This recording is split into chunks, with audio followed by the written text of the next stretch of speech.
شادی شدہ لوگ ضرور پڑھیں، مزہ آئے گا۔ کالج میں ہیپی میرڈ لائف پر ایک ورکشاپ ہو رہی تھی جس میں کچھ شادی شدہ جوڑے حصہ لے رہے تھے۔ جس وقت پروفیسر اسٹیج پر آئے تو انہوں نے نوٹ کیا کہ تمام شادی شدہ لوگ لطیفے سن کر ہنس رہے تھے۔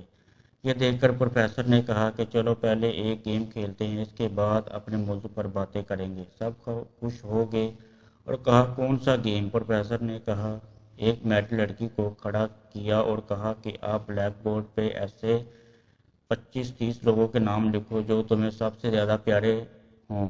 لڑکی نے پہلے تو اپنے خاندان کے لوگوں کے نام لکھے، پھر اپنے سگے رشتے دار، دوستوں، پڑوسی اور ساتھیوں کے نام لکھ دیے۔ اب پروفیسر نے اس میں سے کوئی بھی کم پسند والے 5 نام مٹانے کے لیے کہا۔ لڑکی نے اپنے دوستوں کے نام مٹا دیے۔ پروفیسر نے اور 5 نام مٹانے کے لیے کہا۔ لڑکی نے تھوڑا سوچ کر اپنے پڑوسیوں کے نام مٹا دیے۔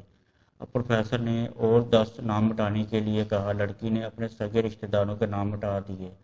اب بورڈ پر صرف 4 نام بچے تھے جو اس کی ممی، پاپا، شوہر اور بچے کا نام تھا۔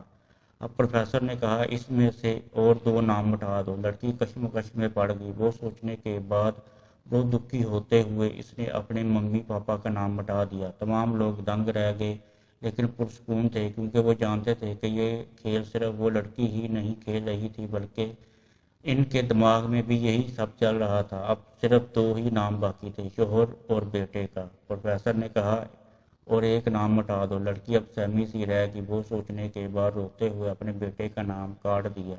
پروفیسر نے اس لڑکی سے کہا تم اپنی جگہ پر جا کر بیٹھ جاؤ اور سب کی طرف غور سے دیکھا اور پوچھا کیا کوئی بتا سکتا ہے کہ ایسا کیوں ہوا کہ صرف شوہر کا ہی نام بورڈ پر رہ گیا؟ کوئی جواب نہیں دے پایا۔ تمام لوگ منہ لٹکا کر بیٹھے تھے۔ پروفیسر نے پھر اس لڑکی کو کھڑا کیا اور کہا ایسا کیوں جس نے تمہیں جنم دیا اور پال پوس کر اتنا بڑا کیا، ان کا نام بھی تم نے مٹا دیا، اور تو اور تم نے اپنی کوکھ سے جس بچے کو جنم دیا اس کا نام بھی تم نے مٹا دیا۔ لڑکی نے جواب دیا کہ اب ممی پاپا بوڑھے ہو چکے ہیں، چند سال کے بعد وہ مجھے اور اس دنیا کو چھوڑ کر چلے جائیں گے۔ میرا بیٹا جب بڑا ہو جائے گا تو ضروری نہیں تو شادی کے بعد میرے ساتھ ہی رہے، لیکن میرے شوہر جب تک میری جان میں جان ہے تب تک میرا نصف جسم بن کر میرے ساتھ نبھائیں گے، اس لیے میرے لیے سب سے عزیز میرے شوہر ہیں۔